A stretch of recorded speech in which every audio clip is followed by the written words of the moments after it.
Vamos, então, começar o nosso assunto. Eu gosto de falar de obturação, tentando abrir um pouco o assunto para a parte biológica, entender um pouco o assunto, não só a parte mecânica. Eu tenho uma certa reticência com relação às aulas da endodontia, que às vezes a gente parece que ensina a endodontia como se fosse feita em manequim, né? A aula de preparo, parece que não existe nada além do dente. E não. A obturação também, a gente obturação, mas aí por quê, para quê, quando, né? Então vamos pensar uma coisa aqui, antes de falar da parte técnica, vamos falar um pouco da filosofia do trabalho, de como as coisas mudaram, né? Agora, por exemplo, nós estamos vendo aqui o que é uma obturação, como as coisas mudaram, né? O que é uma obturação satisfatória? Nos anos 2000, quando eu me formei em 95, né? Quando eu já era especialista e a gente começou a fazer endodontia, essa imagem que vocês estão vendo aí era a obturação bonita, né? Olha que bacana. O cara que faz esse tipo de tratamento, ele é joia. Aquela conicidade enorme, aquele tratamento enorme, né? A gente tinha maiores distâncias, a gente não chegava na região final do ápice, do milímetro apical final. Os sistemas de preparo automatizados, eles eram preparados, e a cabeça da gente também era preparada para um tratamento desse tipo. Então, quem sabia, isso era o tratamento de um especialista, né? Você olhava lá, esse tratamento é o tratamento joia nos anos 2000. Eu fiz muito tratamento assim, e isso era o máximo. Mas percebam uma coisa, olha o tamanho do desgaste. Será que é preciso esse desgaste todo? Será que é preciso tirar tanta dentina? Eu sou, por exemplo, um combatedor do acesso ninja, do acesso minimamente invasivo, porque eu acho que ele tem, a literatura já provou que ele tem diversos problemas. Mas a odontologia minimamente invasiva é muito importante. A gente não tem necessidade de remover dentina nessa quantidade para um tratamento endodôntico. E o que mudou, então, nesse tempo todo, né? Isso hoje, olha como as coisas mudam. Para nós, isso é uma obturação satisfatória. Esse é um caso meu de consultório, corriqueiro, e muita coisa mudou. Vocês vejam, nós temos as conicidades muito menores, os tratamentos, a gente tende a fazer tratamentos mais conservadores. Só que, ao mesmo tempo, eu sempre falo, toda aula que a gente acaba dando, a gente cai na irrigação. Né? A irrigação, para mim, é disparado a área mais importante da endodontia hoje em dia. Por que eu posso fazer um tratamento com uma conicidade menor hoje?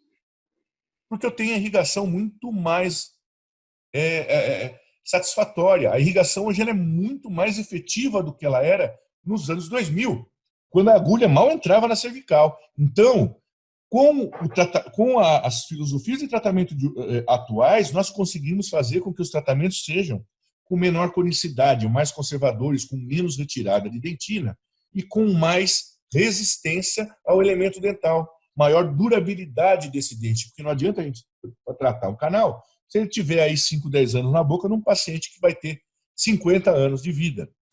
Nosso tratamento não está sendo tão efetivo. Né? Então, o que mudou? Nós somos hoje mais conservadores, porque nós podemos preparar o canal quimicamente, mais do que mecanicamente, e nós hoje temos as ideias em relação ao forame muito mais invasivas, no ponto de vista biológico, anatômico, invasivas no bom sentido. Né? Nós conseguimos entrar onde a gente não conseguia antes. Então, o que nós temos hoje de diferente? Nós temos as imagens, as imagens que a gente observa de extravasamento do cimento, como a gente aqui também, ó, nós temos extravasamentos de cimento que, quando eu me formei, era um pecado. Né? Se a gente falasse nos anos 90 que você ia preparar o milímetro apical, isso era um crime, ia causar uma grande inflamação aguda no paciente, né? E isso era proibido. E nós vemos que hoje a obturação satisfatória reflete um preparo bem realizado desse milímetro apical. Então, nós temos hoje preparos mais conservadores, extravasamentos de cimento na região apical, e esta é a imagem de uma obturação considerada satisfatória. Vejam como muda muito, como tanta coisa mudou nos últimos 20, 30 anos. Eu dou uma dica aqui para os colegas, só para vocês terem uma ideia de como isso é importante, isso é mais pela experiência clínica. Eu já tive ligação de indicador. Na verdade, não eram indicadores, são pessoas são colegas que não eram meus indicadores e que pacientes deles passaram por mim. E já chegaram a ligar para mim, colegas mais velhos, né? Ô, doutor Carlos, tudo bem? Muito bonito o seu canal, tudo. Mas, olha, por que saiu o cimento aqui pelo ápice, né? E agora, né? Pra vocês terem uma ideia de como isso mudou. Então, eu hoje, ainda quando eu atendo um paciente de um dentista que eu não conheço, que é mais velho, eu chego a ligar e falar, olha, hoje em dia é assim, tal, para que a gente não... Para vocês terem uma ideia de como as coisas mudaram e que a gente tem que estar alerta, vocês que vão ser endodontistas ou que vai fazer endodontia, de que o clínico ainda não entende isso, que às vezes é melhor, a gente precisa até informar, né, dessas mudanças. Aí eu peguei só um trabalhinho para a gente pensar mais um pouco. Esse trabalho é um trabalho de 1962, então vamos, né, é um trabalho do professor Ingle sobre a obturação. E esse estudo retrospectivo, ele indica que 58% das falhas eram devido à obturação incompleta ou inadequada. Aí eu pergunto para vocês o seguinte: 58% das falhas era devido à obturação. Será que é isso mesmo? Será que a obturação é a vilã da endodontia? Será que somente a obturação está errada aqui? Né? E o isolamento? Vocês acham que o colega que fez este caso, será que ele isolou? Será que ele fez um bom preparo com substância química adequada, com o tempo de ação da substância química adequado? Não se esqueçam, disso também é importante, o tempo de ação. Será que a irrigação, né, o preparo e a irrigação foi bem realizado? Então, será que a gente não está colocando a culpa da obturação em tudo? Para mim, a obturação, hoje ainda não tinha moderna, vê que a obturação é a imagem daquilo que você fez, é o reflexo, né? É a imagem em positivo do tratamento que você realizou e ela apenas reflete um bom acesso, um preparo e irrigação. Então, se eu fosse falar hoje, nos anos 2020, 60 anos depois desse trabalho, eu diria para vocês que não. Provavelmente a obturação ela não é responsável por quase, é muito pouco responsável pelo insucesso do tratamento. Na verdade, o que vem antes é muito mais importante, né? Isso não significa que a nossa obturação tem que ser realizada de maneira descuidada, pelo contrário, né? Nós buscamos a excelência e a excelência vem nos detalhes e a excelência vem terminar aquilo que nós começamos bem. Então, para mim, a obturação satisfatória, ela é diferente do tratamento satisfatório. Também é uma outra situação que nós temos que observar. Se vocês virem esse molar aqui, tá bonito, né? Muito bem tratado. Será que ele está bem tratado ou ele está bem obturado? Vamos observar, será que obturação e tratamento são sinônimos? Né? Então, esse tratamento está muito bem feito. Mas se eu falar para vocês que esse tratamento foi realizado sem isolamento absoluto? O dentista, hoje em dia, você fazer preparar um espaço com um instrumento mecânico e colocar um cone do mesmo tamanho desse instrumento é muito fácil. Você consegue uma boa imagem. Né? Mas será que esse tratamento que foi realizado, esse molar que foi feito sem isolamento absoluto, está bem tratado? Ou somente está com uma obturação entre aspas, bonita do ponto de vista radiográfico, né? Então é isso que a gente tem que pensar também. Outro caso aqui, esse pré-molar. Será que esse dente, para mim, eu sempre falo, para mim, dentista costuma achar, o clínico costuma achar que o molar é o dente mais difícil da boca, e eu sempre falo, pré-molar é o dente desafio, pelo formato, né? Principalmente pelo formato oval, que hoje em dia a gente dá muito mais valor a isso, né? Eu acho gozado quando alguém fala que só trata de anteriores, não faz, eu só faço canal de até pré, pois eu acho o pré um dente mais difícil. Eu pergunto aqui, esse dente, será que ele está bem tratado? Ou ele está bem obturado? Olha como é que é um canal de um pré-molar. Ele é oval.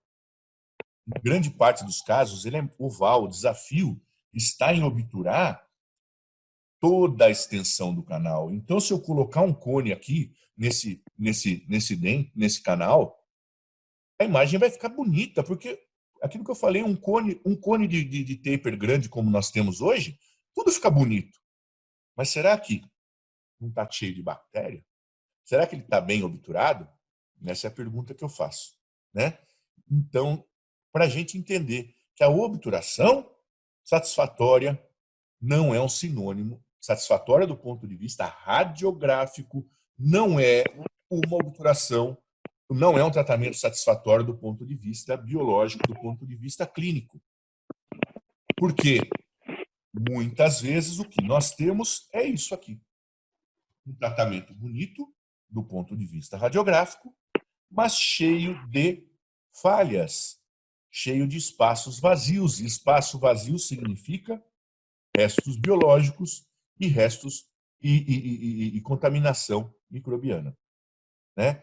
E essa não é uma endodontia de excelência. Então, vou só bem rapidinho passar a definição para a gente ver como as coisas mudaram também, né? O que é a obturação endodôntica? Qual é a definição dela? É o preenchimento de toda a cavidade pulpar com materiais biocompatíveis capazes de promover o vedamento apical, lateral e coronário dos canais radiculares. O que a gente pode falar daqui? Vedamento apical e lateral não é novidade nenhuma. Agora, o vedamento coronário é algo que passou a se falar com mais efetividade nos últimos 15 anos. Aí nós vamos falar um pouco disso também. Tá? Então, a obturação hoje não é só fechar lá embaixo, não é só fechar os lados, mas é também impedir a contaminação que vem da coroa, a contaminação que vem via boca, cavidade bucal. E nós sabemos que ela é uma grande causadora do insucesso endodôntico, do tratamento endodôntico. Então, os objetivos, né? Selar toda a extensão da cavidade endodôntica, prevenir a microinfiltração coronária, olha lá, microinfiltração coronária, percolação de fluidos apicais, que vocês já sabem, favorecer o processo biológico de cicatrização dos tecidos periapicais. Lógico, nós precisamos que haja a reparação e impedir a passagem dos micro-organismos remanescentes, ou seja, tentar fazer com que não haja substrato para a proliferação microbiana, quando nós sabemos aqui entre nós que nós não fazemos a esterilização do canal. Nós tentamos remover a contaminação até um ponto em que ela se torne inviável de se manter. Então, esse é o objetivo, né? Esse é o nosso objetivo. Um selamento da região apical. E o selamento vai acontecer quando? Quando nós não tivermos uma inflamação persistente, uma inflamação crônica. E quando nós não vamos ter uma inflamação crônica? Quando a gente não tiver contaminação. Né? Por isso que a gente fala. Por isso que a importância, voltamos ao começo, a importância do isolamento e a importância da irrigação bem realizada. É isso que vai determinar o sucesso e a formação desse tecido reparador. E o limite da obturação?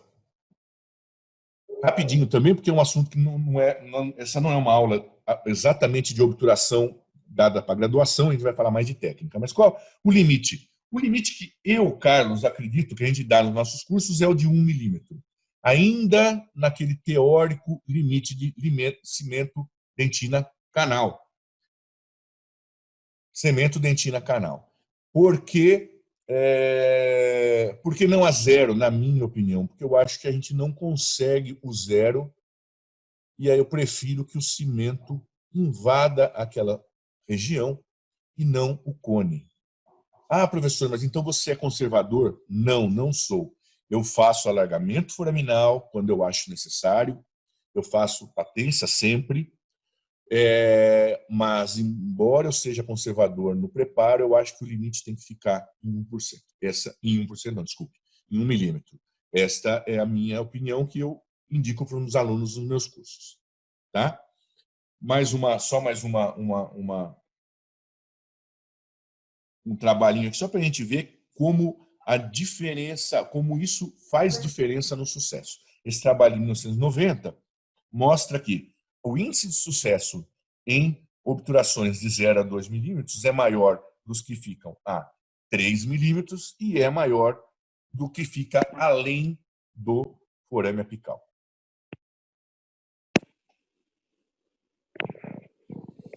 E o limite o limite da obturação, aqui, como a gente já falou, a imagem da obturação hoje em dia, né, fica com essa. Se a gente preparar a região apical invasivamente, a gente tem a imagem de sobreobturação. A imagem da esquerda aqui é o que a gente considera o bonito, né? Oh, ficou bonito, olha que bacana, coisa que há 20, 30 anos atrás, nossa, que absurdo. Hoje não, é bonito. Não preciso dizer para vocês que é diferente da sobreextensão, que é essa imagem aqui, que isso claramente, obviamente, a gente não quer. Né? Então é diferente, a gente tem a imagem de sobreobturação, também chamado de PUF, também tem algumas nomenclaturas, né? E a sobreextensão, que aí não. Aí nós temos um extravasamento do cone, e isso sim interfere no sucesso do tratamento. Só falar agora do cone, a gente não vai se estender muito, mas para que a gente fale das técnicas, precisa que haja um entendimento das diferenças dos cones também. Tá? Vamos passar bem rápido, isso só para que se entenda. Nós temos a gutapecha, não precisa nem falar, é o material ainda, talvez por muito tempo será ainda o material de escolha para a obturação. Ele é um material biocompatível. Muitas vezes os alunos perguntam, professor, escapou, o cone extravasou. E agora? Nós temos uma diminuição do prognóstico? Sim, pode até ser. Mas não é o extravasamento próprio que vai causar reação. Porque ele é um material biocompatível. Ele tem um relativo bom preenchimento de irregularidade, é um material radiopaco, ele tem boa plasticidade, dependendo da técnica. Ele tem, para mim, uma das principais é a estabilidade dimensional, que ele não sofre contração depois de ser ajustado, né? Estabilidade cromática e, relativamente, ele tem fácil remoção. Só que ele tem algumas desvantagens também. Ele é um material de pouca resistência, nenhuma adesividade, por isso a utilização dos cimentos, e ele pode se deslocar durante a compressão, principalmente em sentido apical. E agora, uma coisa bem simples, mas muito importante para se entender. Hoje em dia mudou muito essa classificação. Hoje em dia, eu digo, quando eu sempre falo, eu já estou ficando velho, para mim hoje em dia é mais de 20, 30 anos. Mas nós temos os cones que vocês já devem ter aprendido na graduação, são os principais ou os acessórios. Né? Os principais têm o taper, a ponta de acordo com o calibre, e o taper 0,2. Né? E os acessórios, eles têm a mesma ponta, basicamente mais ou menos 0,15, correspondente ao 0,15, 0,13, 0,15, e eles vão aumentando o taper. Certo? Então, essa é a diferença para os cones. E nós temos agora os cones com variação de taper, e isso mudou muito para nos auxiliar nas técnicas. Então, nós temos hoje os cones com a ponta modificante, as pontas diferentes e os tapers diferentes. Então, nós temos tapers de 0,4, 0,6, e a gente chama, esses são os cones com variação de taper. Nós temos também os cones pareados com sistemas de preparo.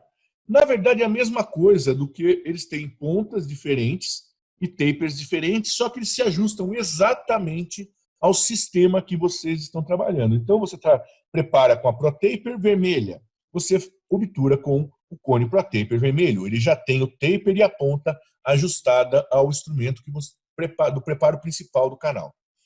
Assim, nós temos o Wave One, Reciproc e assim por diante. Esses são os cones pareados, certo? E em relação aos cimentos, nós não vamos aqui nos ater a todos os tipos de cimentos, porque nós temos muitos tipos de cimentos diferentes. Vamos apenas falar dos cimentos mais modernos, do cimento mais moderno, né? Nós, em relação ao material de obturação, nós precisamos unir aí as propriedades tanto antimicrobianas, que é obviamente de combater a contaminação resistente do preparo. Nós precisamos que esse cimento também tenha boas propriedades de selamento físico-químicas, né? De selamento do sistema de canais, e que seja bem aceito pelos tecidos periapicais. Então, o cimento ideal, que ainda não existe, que não tem todas as propriedades, é esse. Nós tentamos chegar perto deles, não dessa propriedade ideal. Nós vamos falar somente hoje, né? Nós temos os tipos, primeiro vamos falar.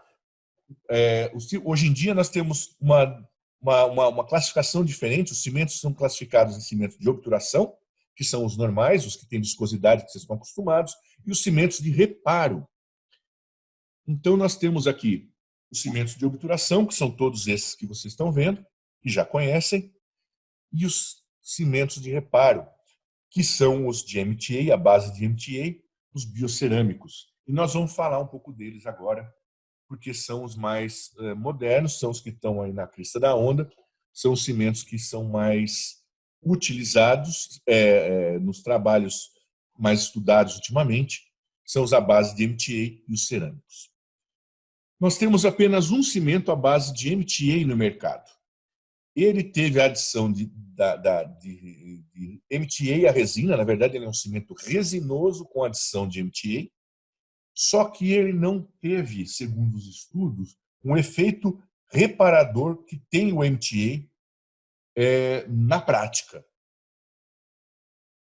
Ele tem uma boa adesividade, porque ele é um cimento resinoso, baixa solubilidade, isso para mim é um certo problema. A estabilidade dimensional tem uma radiopacidade, mas ele tem duas desvantagens maiores. Primeiro que ele é citotóxico, embora uma citotoxicidade não tão importante, mas como ele é um cimento resinoso, ele tem, como todos os cimentos resinosos, esse problema. E outra desvantagem é que ele não promove a reparação que a gente esperaria que o MTA ajudaria, porque a proporção de MTA no cimento é muito pequena. Esse cimento é o cimento MTA Filapex. Tá? É o único cimento que nós temos que é considerado um cimento à base de MTA e não um cimento de MTA, não um cimento realmente considerado um cimento que tem as propriedades que tem o MTA. Né? Ele tem aí, vocês podem ver, 13% de MTA apenas. E agora nós vamos falar realmente dos cimentos biocerâmicos. Né? Eles são cimentos que surgiram a partir de 2009, então muito recentemente, e comercialmente para nós aqui no Brasil, faz uns 7, 8 anos que a gente tem, né? Começou a ter. Eles são cimentos com composição realmente cerâmica, ou seja, eles realmente têm o MTA na sua composição principal. Né? O MTA a composição é silicato de cálcio, fosfato de cálcio e hidróxido de cálcio.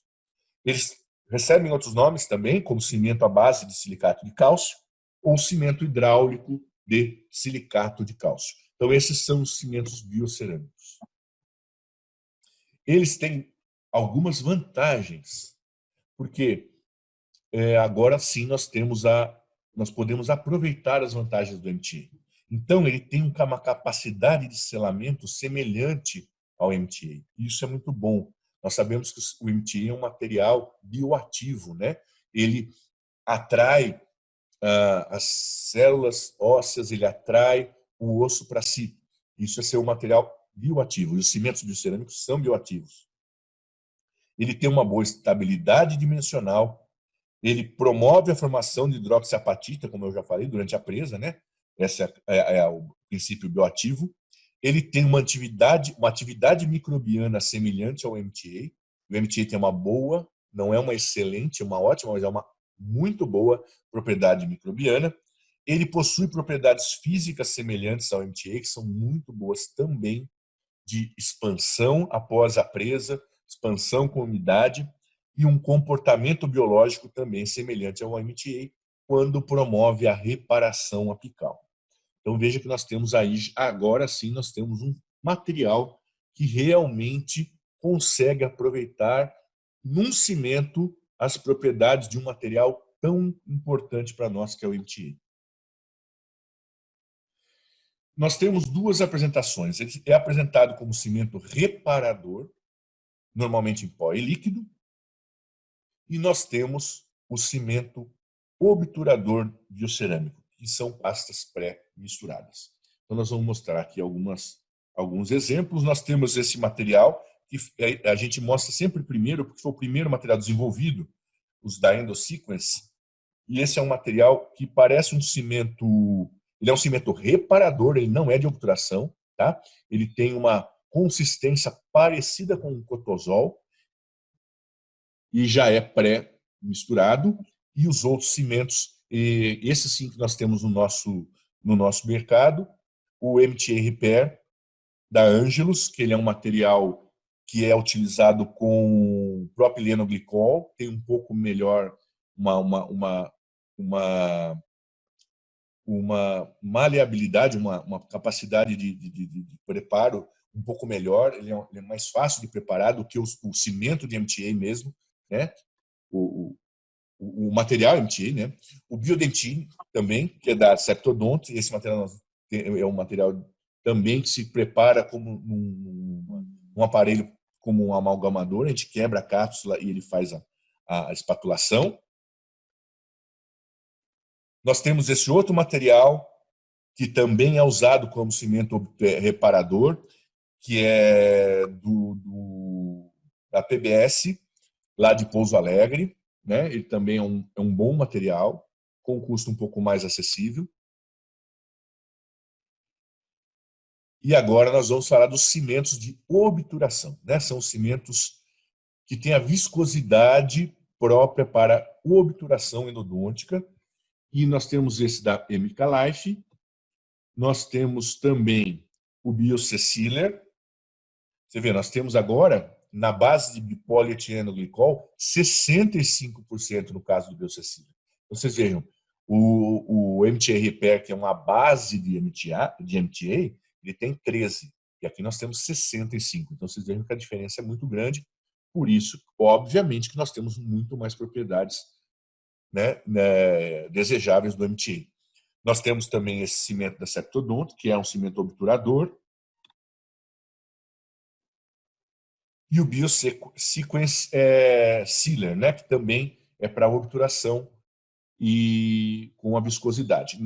Esses da Endosequence nós não temos no mercado brasileiro, que eu saiba. E agora nós vamos, então, para as técnicas, as esperadas técnicas de obturação. Então, nós vamos começar falando da técnica mais simples, passando que é a técnica da condensação lateral, que vocês todos conhecem, então nós não vamos nos ater muito a elas, apenas para vocês, para a gente passar, e se tiver algum conceito, depois a gente pergunta, a gente conversa, depois nós vamos falar de todas as técnicas que nós temos aí para a obturação endodôntica. Então, a primeira técnica é a técnica da condensação lateral. É a técnica que vocês utilizaram na graduação, provavelmente, a grande parte. é a técnica que faz com que grande parte dos cirurgiões dentistas abandonem a endodontia, não querem falar, não quer. Muita gente, eu já ouvi muita gente falar de desistir da endodontia porque não consegue obturar. E é a técnica que vocês abandonam com o maior prazer quando começam a fazer cursos de atualização.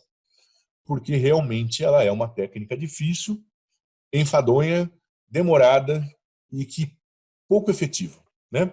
E biologicamente nós temos muito problema, porque se a gente pegar as obturações feitas com a condensação lateral, microscopicamente falando, a gente vai ver que tem muito espaço, né? A gente deixa muito espaço fazendo na obturação pela técnica de condensação lateral.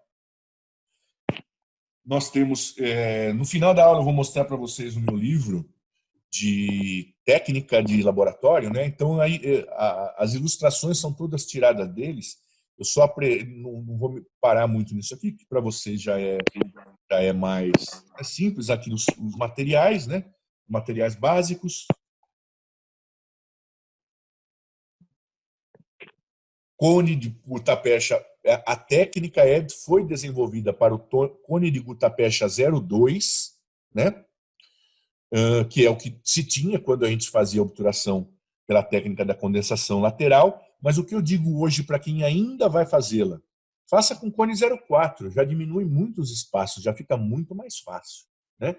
Então eu indico hoje a técnica com o cone em 04. Por que não num taper maior? Porque não vai conseguir fazer com que o cone vai travar nas bordas e não vai conseguir chegar até o ápice. Mas o 04, um canal bem paradinho, você consegue.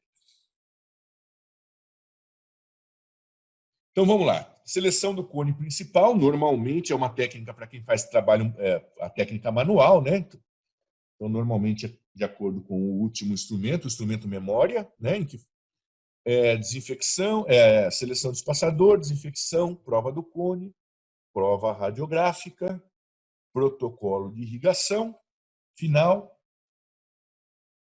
de acordo com cada filosofia, secagem com ponta de papel, manipulação do cimento, colocação do cimento, espaçador, colocação dos cones.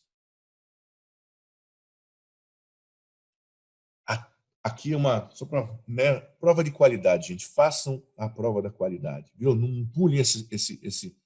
Quem faz técnica da condensação lateral, principalmente. Aí, aquecimento do calcador, corte com o calcador ao rubro, condensação lateral com calcador frio, limpeza da cavidade, selamento e restauração, radiografia final. Tá? Então, essa é a técnica da condensação, bem rapidinho para a gente poder avançar para as técnicas mais. Pois não. Licença, só volta um slide rapidinho, por favor. Claro. Obrigada, pode passar. Posso passar? Uhum. Obrigado, deu para eu tomar uma água. Vamos lá, então. Outra coisa, eu vou deixar com o Christian essa aula em PDF, tá? Vocês podem pegar, vai ter tudo lá passo a passo. Então vamos falar primeiro, eu resolvi, quando eu falo dessas aulas, eu coloco da técnica mais simples até a última técnica que eu considero a ideal. Tá? Então, vamos falar primeiro, e aí eu dou a minha opinião pessoal sobre a técnica, e aí quem quiser aí pode perguntar ou dar o contrário. Tá? Essa é a minha opinião. A primeira técnica que a gente vai falar aqui é a técnica do cone único. E o que é a técnica do cone único? Você vai usar um cone só, o nome já diz, né? É a técnica que você vai colocar um cone e vai calcar com cimento. Aí eu pergunto, gente, será que é tão simples assim? Eu adoraria que fosse, mas não é, né? Eu acho que vocês que já estão se avançando no estudo da endodontia sabem que a anatomia do canal radicular é complicada. Nós temos fazer um canal redondinho, cilíndrico, cônico, né? Redondinho é muito fácil, mas isso não é a nossa realidade. Então, você pegar um cone e colocar no canal radicular, no canal que, como nós já vimos lá no começo da aula, um canal que é oval, será que isso vai fazer uma boa obturação? Um bom tratamento final? Né? Então, na minha opinião, a técnica do cone único é uma coisa que foi desenvolvida principalmente pela indústria para tentar vender uma coisa fácil para o clínico. Mas as coisas, infelizmente, não são assim, ou felizmente, não são assim tão fáceis. Né? Não é fazer um espaço com um instrumento, abrir um espaço e fechar, desculpa o palavreado, fechar o buraco com o cone. Né? Porque ficar bonito fica. Porque o cone hoje em dia ele é feito para ficar bonito. Você colocou ele, se ele ficar no teu comprimento de trabalho, vai ficar bonita a obturação. Mas será que foi bem feita? Então, isso é que eu deixo para pensar na técnica do cone único. Tá? Então, os materiais básicos, que vão ser praticamente a mesma coisa para todos. E o que a gente usa? Os cones pareados ou os cones com mudança de taper. Né? Você vai preparar com um instrumento 25, você vai fechar com o instrumento 25. Então, a gente seleciona o cone de acordo com o instrumento. Esse aqui é um instrumento 2506. O cone é 2506. Óbvio que se você abrir um espaço assim dentro do canal e colocar assim, nós vamos observar uma obturação bem realizada. Certo? Então vamos lá, desinfecção do cone, a prova do cone, prova radiográfica, protocolo de irrigação, secar, colocar o cimento, só que não tem segredo e vamos para o principal da técnica. Nós vamos colocar um cone, como a gente pode ver aqui, no passo 9. Tira a radiografia, faz a radiografia e nós vamos ver se o cone está no comprimento de trabalho.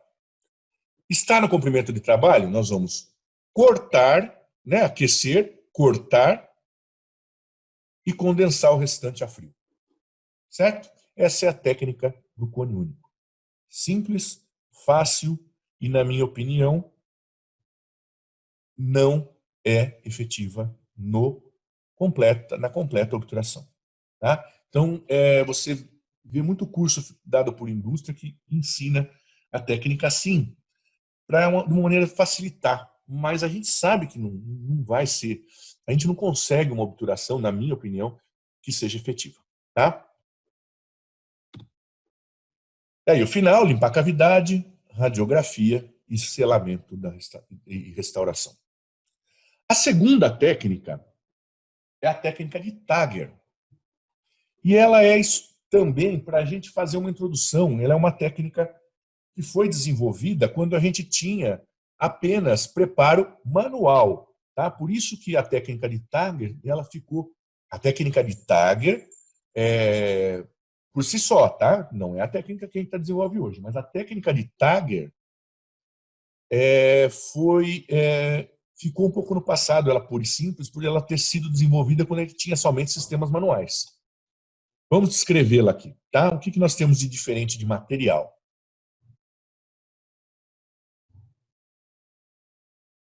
Gutapercha principal com taper 02, a gutapercha mais antiga, ou hoje em dia um taper 04, daria para fazer, mas a gente parte do princípio que o preparo é manual, né?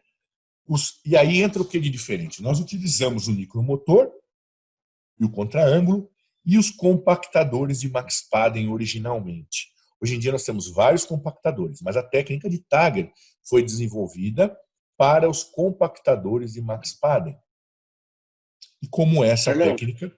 Oi? Carlão, você me permite só fazer um parênteses aqui? O pessoal perguntou sobre o que eram os termocompactadores. Ele acabou de apresentar para vocês. Termocompactador. Tá, e onde tinha aparecido... Está na lista, tá bom, a tá gente bom. não sabia. O que era o termocompactador? É esse compactador de Max Padden que você vai falar aí. Isso. Ó, gente, hoje em dia é o seguinte,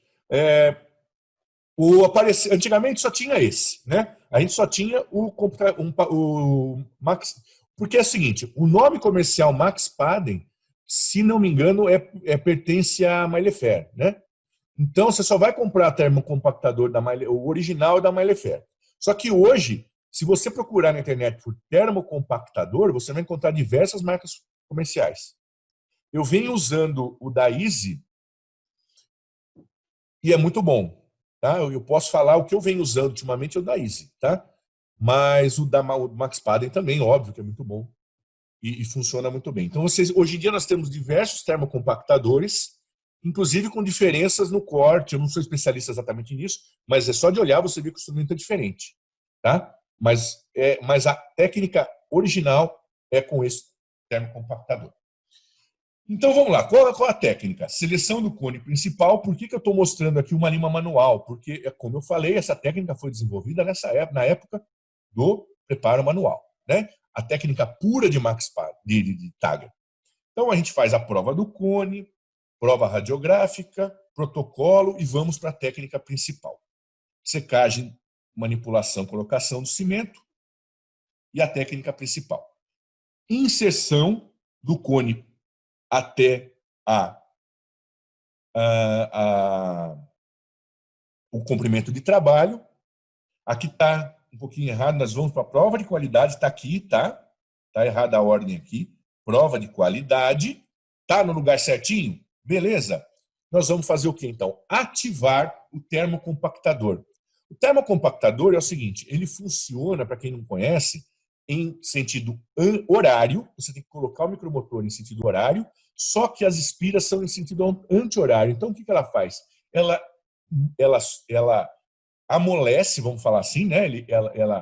Ela liquidifica o cone, porque ela aquece, o aquecimento faz com que ele fique amolecido e ele vai ser empurrado em direção ao canal. Certo? Aí ele vai preencher e aí você vai normalmente, e aí depende da técnica, mas eu estou colocando uma coisa bem simples aqui, aquecer e cortar. Certo? Essa é a técnica de Tager simples. Ok? O que aconteceu aí? Né? Aí termina, né? Limpa a cavidade, radiografia e selamento. Só que tem uma coisa, a técnica de Tager simples tem um pequeno problema. Como os cones eram muito finos, havia o seguinte problema. E agora? E se esse cone escapar pelo ápice, pelo forame? Né? Se esse cone extravasar, como que a gente faz? E realmente acontecia um pouco mais assim. E aí, então, foi proposta a técnica de Tager modificada. O que é a técnica de Tager modificada?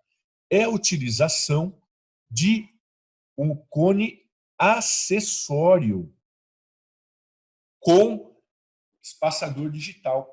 Então, a gente usa um cone de gutapercha principal e vai colocar um cone acessório. Nada mais do que isso. E vai ativar o compactador. Então, vamos ver lá a técnica como se faz. Né? Vamos pular isso aqui que vocês já viram, porque não muda nada. Aqui também não. E quando chega na técnica principal, nós vamos ver a mudança. Então, qual que é? Olha lá, coloca o cone principal, certo? Lembre-se, cone principal com uma conicidade 0,2, hoje em dia 0,4, porque basicamente era para técnica manual, prova de qualidade e vai se fazer condensação lateral para a colocação de pelo menos um cone acessório. Certo? Mas por que isso? Segundo na época se falava, isso daria o quê? Uma menor possibilidade, por causa do travamento aqui na região apical, de que haja o extravasamento da obturação além do forame. Aí é feita a ativação do compactador, o preenchimento e o corte com o calcador aquecido, como a gente está mostrando aqui. Tá? Então, qual é a diferença da técnica de Tager para a técnica de Tager modificada? Na técnica de Tager, se usa um cone principal e ativa. A técnica de Tager modificada, se usa um cone principal, coloca-se mais um cone acessório no mínimo para ter um travamento melhor e se aciona o compactador.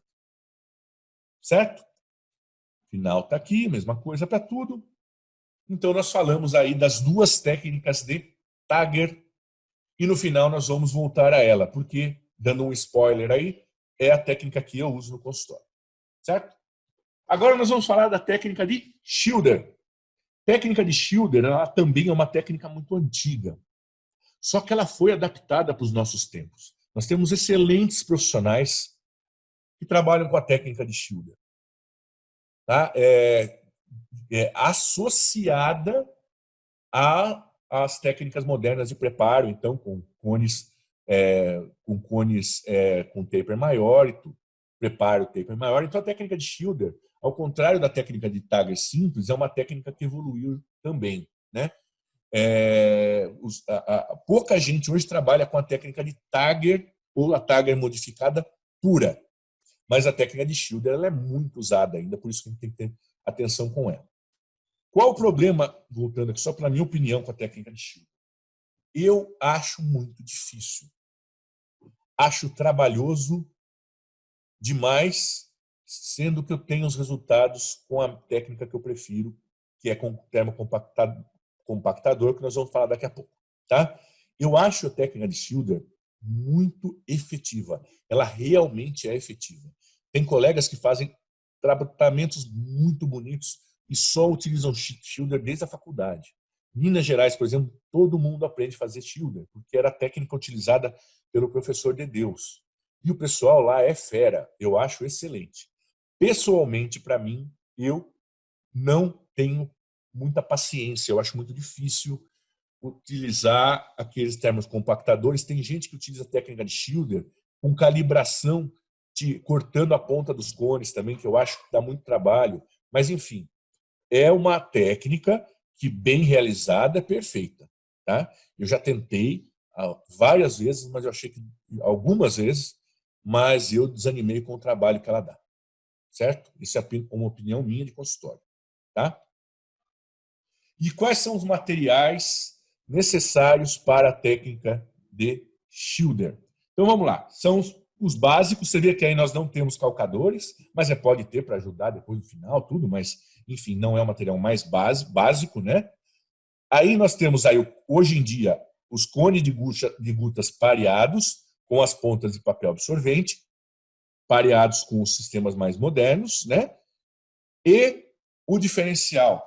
Para a técnica de Schilder, nós necessitamos de termoplastificadores, de materiais, de instrumentos, de aparelhos que façam o aquecimento dessas pontas, que na verdade são muito parecidas com calcadores Paiva.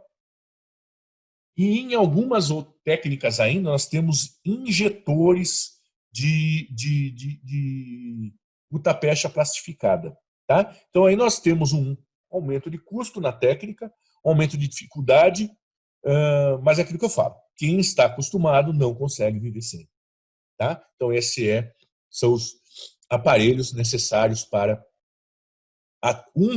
eu coloco aqui dois que temos no mercado nacional, né, na Easy e da Odos. O da Odos é a empresa que me apoia. Eu tenho um aparelho desse. Ele é um aparelho excelente, qualidade excepcional. Tá? O da Easy também, já trabalhei com ele, são dois excelentes. Nós temos muitos termocompactadores chineses, tudo. Eu não costumo colocar em aula minha nada que não tenha no mercado nacional. Tá? Por uma questão de que a gente não pode, se a gente não pode nem utilizar algo que não seja autorizado pela Anvisa, imagine eu falar como professor de materiais que não tenham autorização de uso. Tá bom? Então vamos lá para a técnica de Schilder. A gente vai selecionar o cone pareado com o sistema. No caso aqui, nós usamos um cone 2506. Aliás, nós usamos o instrumento 2506. Selecionamos um cone 2506, desinfecção, prova do cone, prova radiográfica, protocolo de irrigação, secagem, manipulação, colocação de cimento e aí a técnica básica principal. Nós temos que calibrar o calcador. Aquele calcador quente tem que ser calibrado, mas calibrado o quê? Calibrado mais ou menos 3 a 4 milímetros aquém do comprimento de trabalho. Certo? Então, se o canal tem 25 milímetros, nós vamos colocar esse calcador a 23. Por quê? Porque ele vai tirar toda a gutapecha que estiver acima deste limite. Nós pretendemos com isso, então nós vamos colocar o cone, fazer a prova de qualidade, Está tudo certinho? Está no lugar que a gente queria, que a gente esperava, então vamos obturar. Coloca o cone com o cimento e vai cortar, vejam o stop aqui, em 23, vai deixar em 22, né? Se o canal tiver 25, 21, e vai deixar, e vai calcar, e cortando e calcando, e deixando apenas esta porção final de obturação. Certo? E aí a gente fala, professor, e agora? Agora nós vamos preencher mais. Como é que se pode fazer isso agora? Ou a gente coloca uma gutapercha mais calibrosa, ou cortada com uma gilete, tá? Normalmente com uma lâmina de gilete, ou preenche com um injetor de gutapercha plastificada, como eu falei para vocês anteriormente, que é um custo maior também, né? Como eu já falei. E aí vai continuar preenchendo aí esse stop que estava em 21, 22, agora vai para 17, 16. E aí você vai calcando, assim por diante, até preencher aonde você acha que está bom, tipo 2 milímetros da entrada do canal. Ok? Essa é a técnica de Schilder. Você vai preenchendo e cortando, preenchendo e cortando, preenchendo, calcando e cortando, preenchendo, calcando e cortando. Certo? Terminou? Limpeza, radiografia, selamento.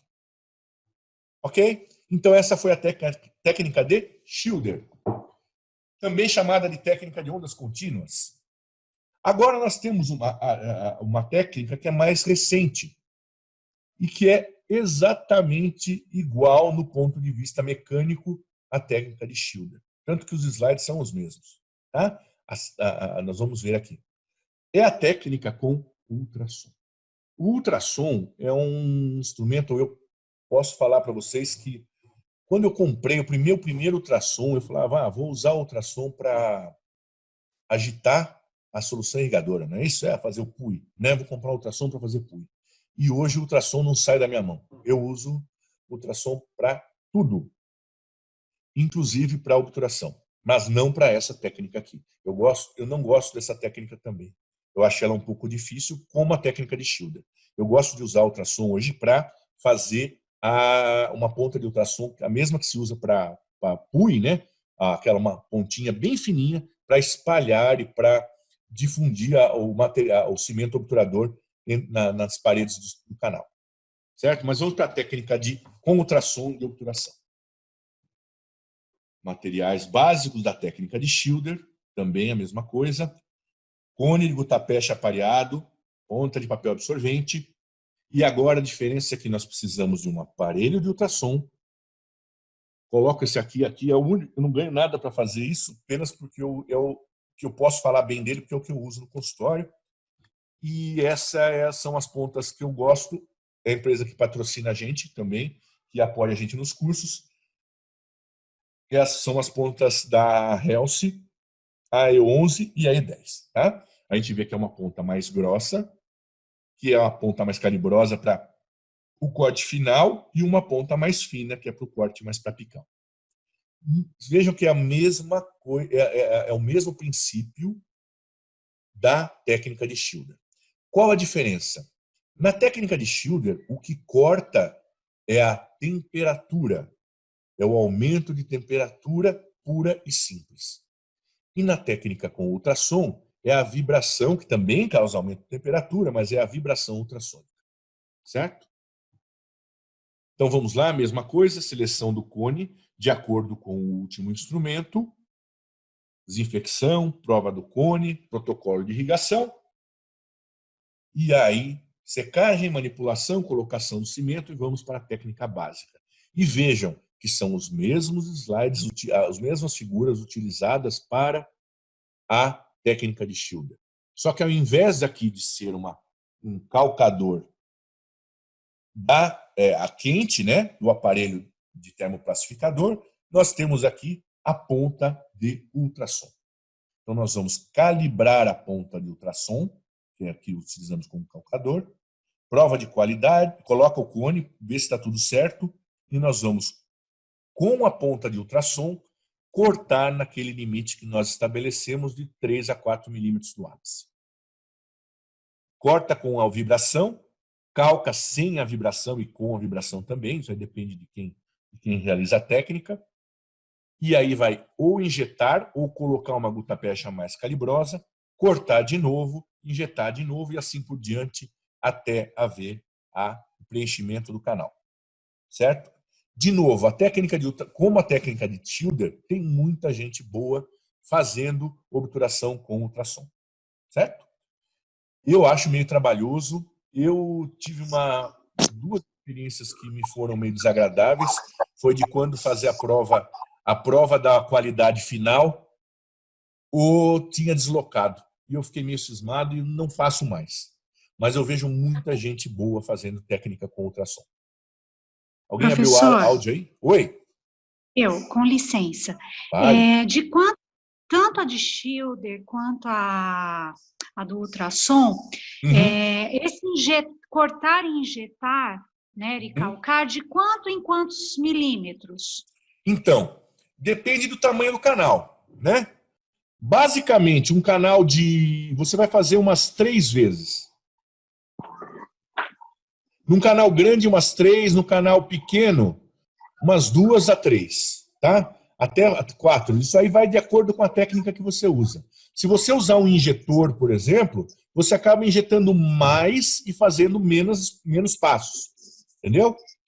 Se você colocar pedacinhos de gutapercha ali, cortar, dependendo da técnica, você vai usar mais. Satisfeita? Obrigada. É isso mesmo? É isso que você queria? Isso. Saber? Isso. Tá bom. Obrigada. Por isso que eu falo, isso aí, o que acontece com essas duas técnicas? Ela vai muito da habilidade do operador.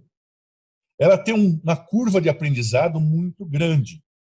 A técnica de Tagger também. Eu sempre falo que a técnica de Tagger é muito... Até você pegar o jeito com o compactador. E a Schilder com ultrassom também. Eu vou confessar para vocês que eu não ultrapassei essa fase de aprendizado com as duas. Eu tenho dificuldades com elas, porque realmente você vai pegando o jeito com o tempo, tá? Quem quer usar, quem gosta, tem que ter paciência. Certo? As técnicas de obturação a partir da técnica de Tagger, como eu falei, né, tanto a Tagger como essas duas, como a próxima que nós vamos falar, elas têm um tempo de uma curva de aprendizado, certo? Então, a gente tem que ter paciência. No começo parece que não vai, mas tem que persistir e se chega aos resultados. Tem muita gente boa, eu não posso me incluir nelas, mas muita gente boa que consegue bons resultados com o Schilder e com o ultrassom. Mas eu tenho certeza que eles perderam bastante tempo treinando, tanto na mão como tendo paciência com os pacientes até chegar no resultado. Certo? Então aí a técnica com ultrassom. E aí nós chegamos à técnica que eu julgo a ideal, que eu gosto de fazer no consultório, que eu procuro passar para os meus alunos, que eu faço no consultório e que eu acho que é a mais efetiva e de mais praticidade. É a técnica de Tagger, seria, né? Eu dei o nome, né? A técnica de Tagger com cone pareado, ou a técnica do cone único com ativação por termocompactador, não importa. É um misto da técnica de cone único com a técnica de Tagger.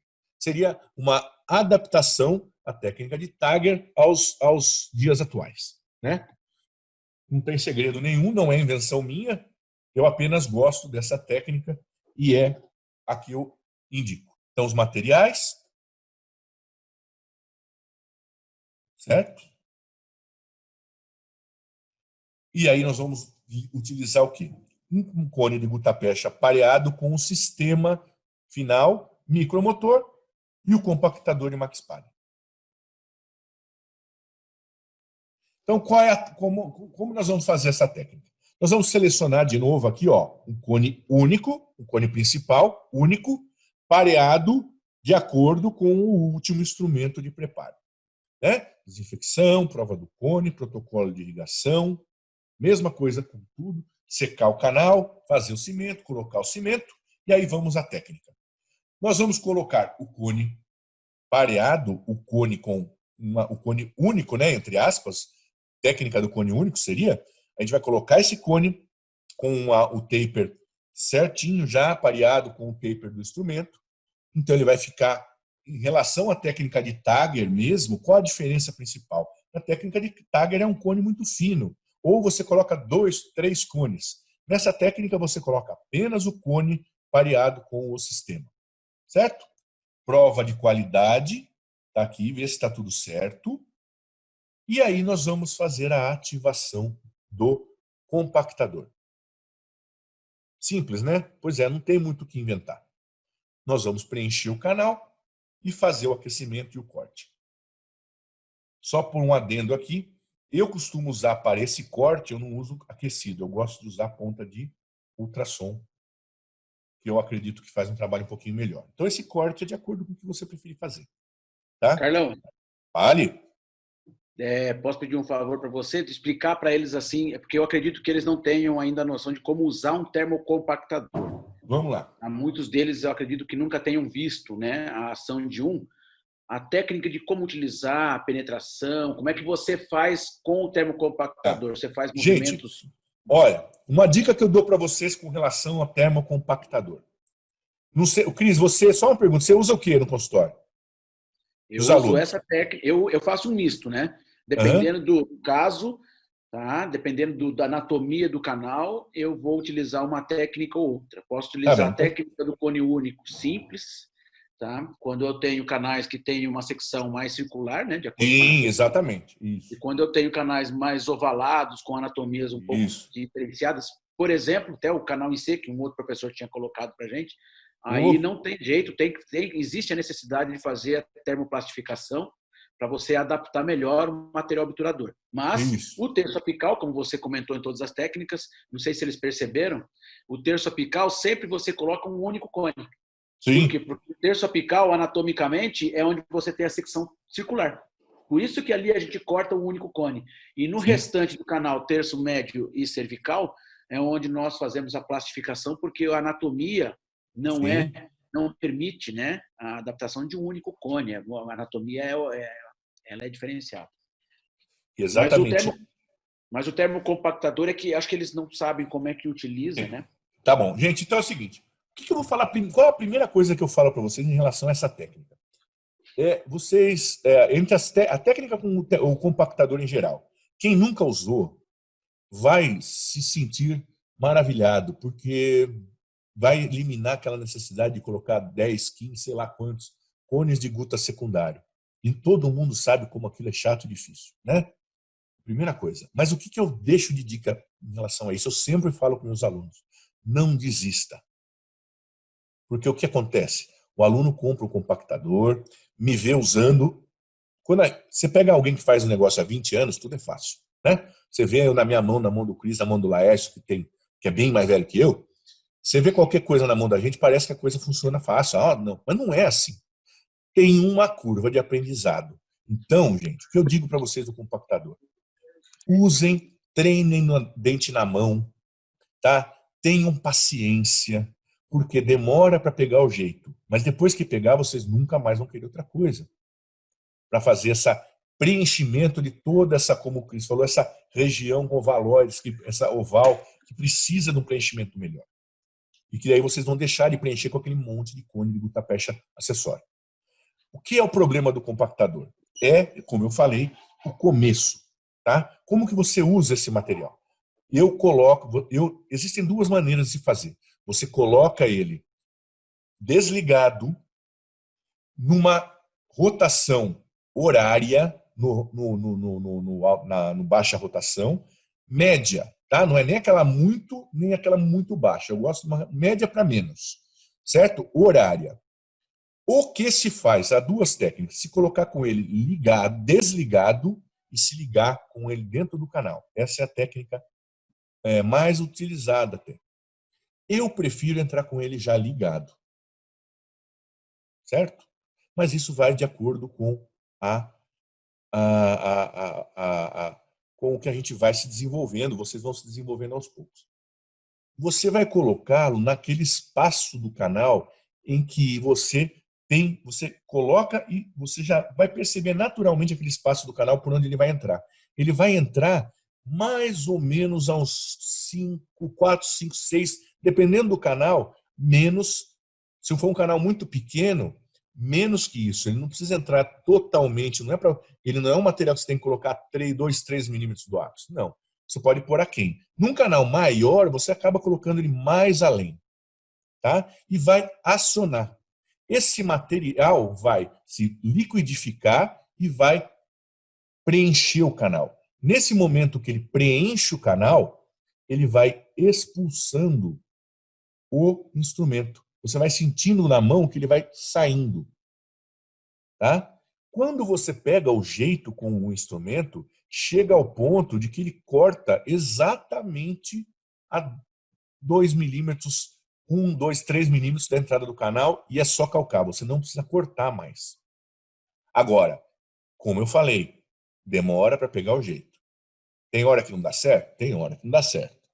Mas, com o tempo, cada vez mais vai dando certo. E as obturações vão ficando muito satisfatórias e você consegue uma boa qualidade com uma praticidade, porque você coloca o compactador, aciona, ele já liquidifica e se assenta e você já apenas calca com o calcador final a frio. Certo? Esse é o ideal. O interessante desse instrumento é que, ao mesmo tempo que ele vai plastificando a gutta-percha dentro do canal, ele já vai condensando ele em sentido apical. Exatamente. Então, ele vai condensando. E aí é essa sensação que você tem do instrumento ser expulsado. Isso. E aí, conforme você vai pegando o jeito, você acaba expulsando ele, deixando ele num lugar, num comprimento do canal que você não precisa nem cortar mais. É só calcar. Agora, no começo é assim.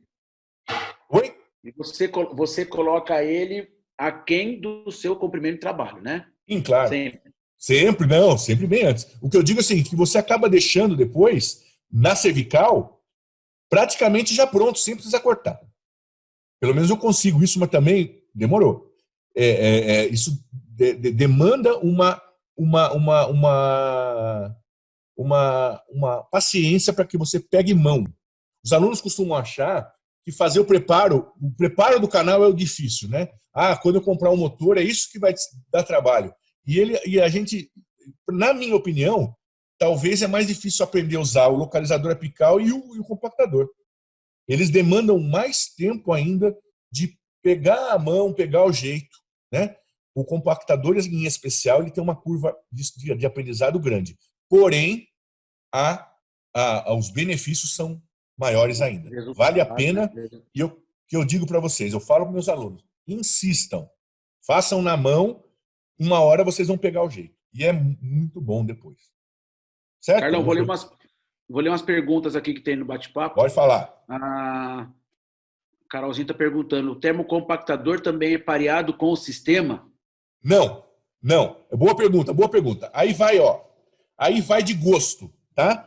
Eu gosto de compactadores mais calibrosos, tá? Eu gosto do 55, do 60, em casos maiores até o 70, que é o verde. Tá? Agora, existem colegas que se adaptam com compactadores menores. Eu não sei você, Cris, se gosta dos mais fininhos ou dos maiores. Intermediário, acho que 45, 50, né? Tá vendo? Isso é uma questão de gosto, tá? Eu me dou muito. O 55 para mim é quase universal. Tá? Eu acho que quando eu coloco um compactador muito fino, tipo 35, 40, fica um tempão lá e não demora muito.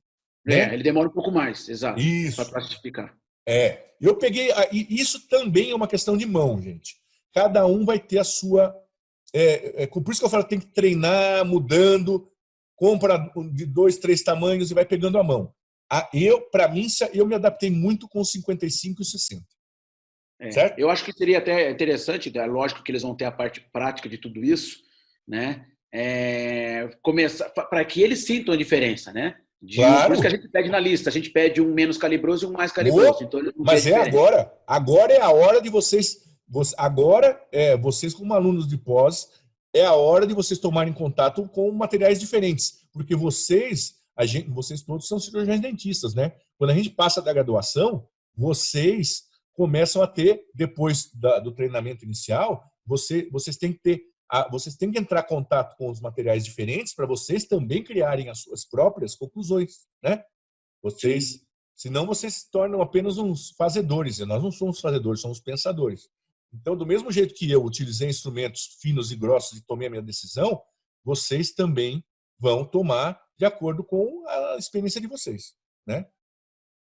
A outra pergunta aqui ele é utilizado com stop? Você utiliza ele com stop? Eu não gosto, porque ele já tem normalmente eles têm essas marcações coloridas aí, ó, que já facilita pra gente. Eu não acho necessidade do stop. Exato. Porém, é uma questão prática, né? Que quem quiser não tem problema nenhum. Sim. Eu acho que o stop ele confunde muito, porque a partir do momento que você encosta, como ele entra rodando, a partir do momento que você encosta o stop no ponto de referência, o stop mexe. E aí você acaba perdendo mais a referência do que não usando. Isso. E você precisa de muita sensibilidade. Aliás, outra coisa, você precisa de enxergar ali, mais ou menos, você precisa sentir aonde você está entrando, e o stop ele meio que atrapalha isso, para esse tipo de procedimento. Aí tem outra aqui, professor, então entraria até 5 milímetros mais ou menos da embocadura do canal. Num canal grande, sim. Mais ou menos isso. Num canal grande, sim. Num canal pequeno, você não vai conseguir tudo isso.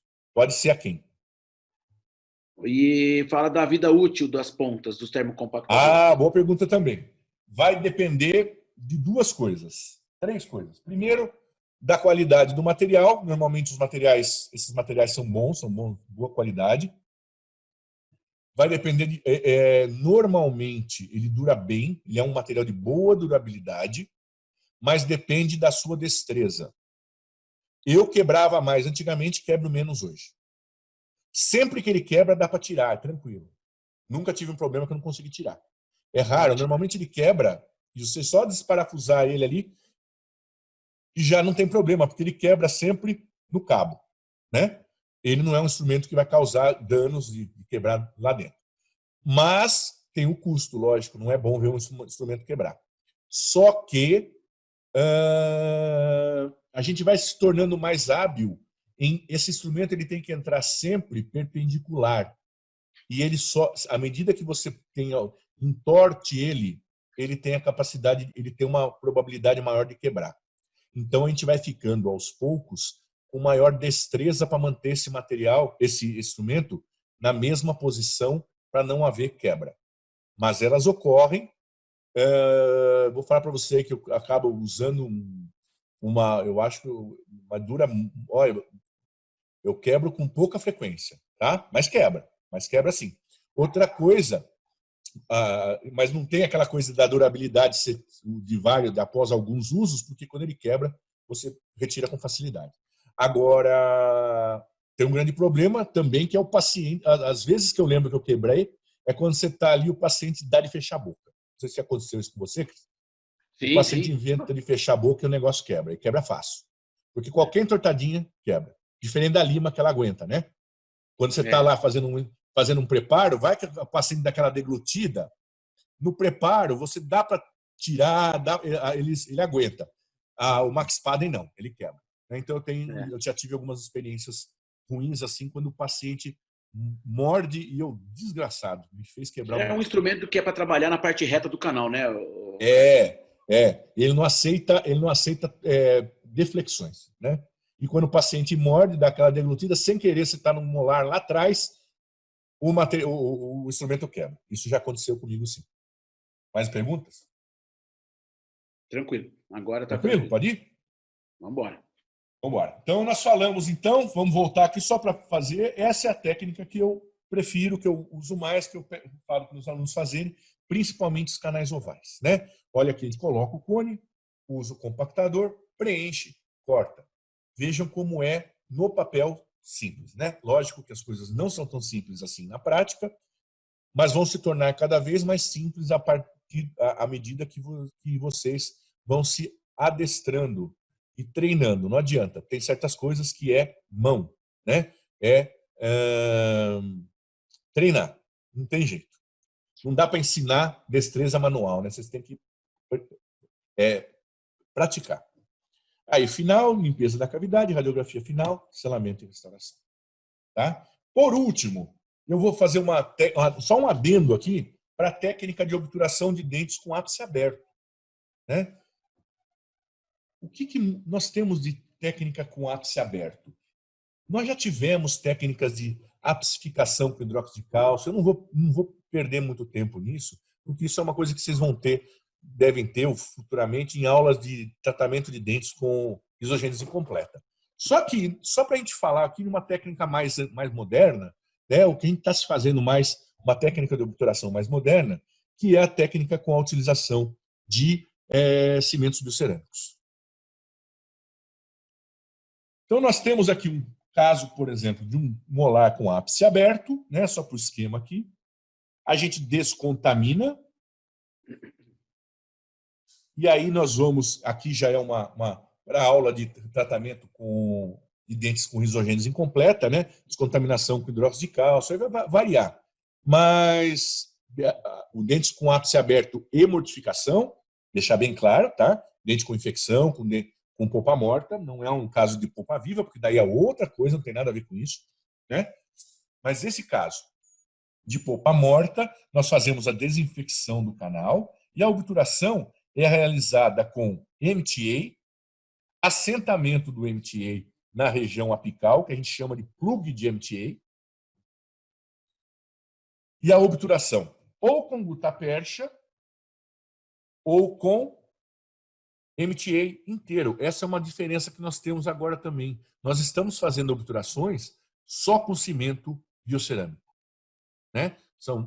Futuramente aí a Alma abre uma perspectiva, inclusive o pessoal lá em Pouso Alegre fala muito disso, de fazer obturações de vários casos, já obturação só com cimento biocerâmico. Mas isso é uma conversa para um outro dia, né? Sim, são as técnicas de obturação sem gutapercha, né? Aí a pergunta é a seguinte, professor Marcos, qual é a vantagem em fazer o tal do plug do MTA? Por que o MTA mudou tanto a obturação com ápice aberto? Mudou porque antes, para a gente fazer um fechamento desta região aqui, ó, a gente ficava trocando hidróxido de cálcio durante um ano, sei lá, e o paciente sumia, e o paciente não pagava, não é? O paciente rejeita o tratamento. O paciente paga 2 anos de orto, mas o endodontista, se precisar trocar medicação, é muito complicado. Nós temos mais tempo de formado, aí sabemos como é. E hoje, o que acontece? Depois que você desinfectou o canal, você fez a desinfecção, removeu a infecção clínica com uma troca, 2 de hidróxido de cálcio no máximo, você já consegue fazer a obturação com MTA. Então, eu vou mostrar para vocês um caso que eu tenho aqui de consultório, tá? Que me deu muito prazer, porque foi um caso que ninguém queria pegar. Esse paciente apareceu de Campinas, uma paciente com um filho. O paciente estava com muita dor espontânea, dor à palpação, dor à mordida, localizada naquele molar ali, molarzinho, segundo molar. O paciente tinha uns 13 anos, mais ou menos, 12, 13 anos. No exame clínico, ele tinha uma dor forte à palpação na região do sulco e dor à percussão também. Tá? Então, esse era o quadro clínico de sinais, sintomas e de exame clínico. Okay? E qual foi o tratamento? Então, o que eu pensei aqui, né? Qual foi a minha ideia? Eu falei, eu vou trocar hidróxido de cálcio, por quê? Primeira coisa, eu preciso fazer o preparo do canal eu vou fazer a desinfecção do canal, eu preciso depois colocar cimento, a pasta de hidróxido de cálcio para diminuir essa infecção que está causando, porque esse paciente, se tem dor à palpação aqui, se tem uma dor à percussão forte, significa, dor à mastigação, significa que ele tem uma infecção aguda na região periapical. Nós temos uma infecção aguda. Precisamos primeiro, antes de obturar, diminuir, acabar com essa infecção. Então foi programado, no mínimo, uma troca de hidróxido de cálcio. Eu acabei, pelo tamanho da lesão, pelo tamanho da abertura, né? Veja o tamanho do ápice, programando mas acabei fazendo 2. Tá? Fiz 2 trocas de hidróxido de cálcio. E como substância auxiliar foi usada a clorexidina. Tá? Por que clorexidina? Eu sou partidário do hipoclorito, acho que todos aí também, né? mas eu não usaria hipoclorito numa abertura tão grande, sob pena pelo risco, claro, óbvio, de causar uma reação inflamatória aguda severa, né? Pela toxicidade do hipoclorito. Então foi utilizada a clorexidina, trocado hidroxicálcio 2 vezes, e aí o paciente retornou. Nós vamos mostrar aqui a situação. Depois de 2 trocas de hidróxido de cálcio, era essa situação, observação aqui com o microscópio. Havia ainda um resto de hidróxido de cálcio depois da primeira limpeza, né? Com uma ponta sem tocar lá no terço apical. A segunda ponta, um pouquinho mais fina, tocando no terço apical. O que nós usamos aqui como auxiliar de limpeza? Apenas soro fisiológico, tá? Substância auxiliar de limpeza, soro fisiológico. Aí nós colocamos uma camada de hidróxido de cálcio PA. Por que essa primeira camada de hidróxido de cálcio PA? Ela vai ficar, eu achava que ela iria ficar aqui, ó, tá? Para quê? Para evitar que o MTA extravase para essa região. O MTA, ele deve ficar dentro do canal. Por quê? O cimento de MTA não é um material reabsorvível. Ok? Então ele tem que ficar dentro da porção do canal. Então aqui nós vamos fazer um anteparo de hidróxido de cálcio, que é o que está aqui, tá? Então a primeira camada foi colocada e eu ainda observei que eu tinha porções de tecido vivo aqui. Coloquei mais uma camada e fiz uma... Ela está bem brilhante aí, mas ela estava bem seca, viu? Eu fiz calquei bastante com algodão na ponta de uma pinça, nesse caso. Era tão grande que deu para fazer a ponta de uma pinça, tá?